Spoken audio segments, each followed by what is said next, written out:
തുരുമ്പിച്ചോ അഴുകിയോ നശിച്ചു പോകുന്ന വസ്തുക്കൾ മതി ഇന്ന് നമുക്ക്.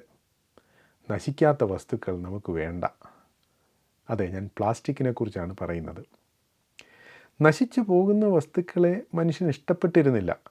കാരണം അഴിഞ്ഞു പോകുന്നത്, തുരുമ്പെടുത്ത് പോകുന്നത് ഒക്കെ നമ്മെ നമ്മുടെ തന്നെ അന്ത്യമായ മരണത്തെക്കുറിച്ച് ഓർമ്മിപ്പിച്ചിരുന്നു.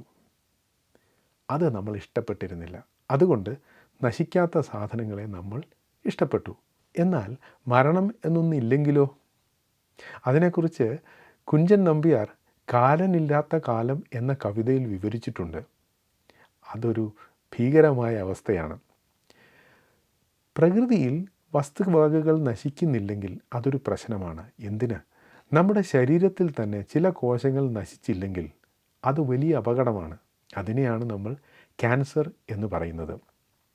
രോഗവും വാർദ്ധക്യവും മരണവും ഒക്കെ മനുഷ്യനുണ്ടായത് ദൈവത്തെ അനുസരിക്കാഞ്ഞതുകൊണ്ടാണ് എന്ന് ബൈബിൾ പറയുന്നു.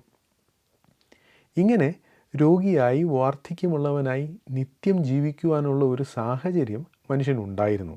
എന്നാൽ ദൈവമാണ് അതിൽ നിന്നും മനുഷ്യനെ തടഞ്ഞത്.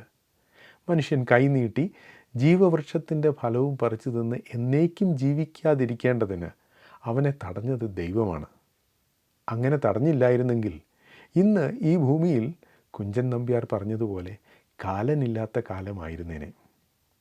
ഒരു വിത്ത് മണ്ണിൽ വീഴുമ്പോൾ അത് അഴുകി ദ്രവിച്ച് ഇല്ലാതാകുന്നു. എന്നാൽ ആ വിത്തിനെക്കുറിച്ച് ആരും ദുഃഖിക്കുന്നില്ല.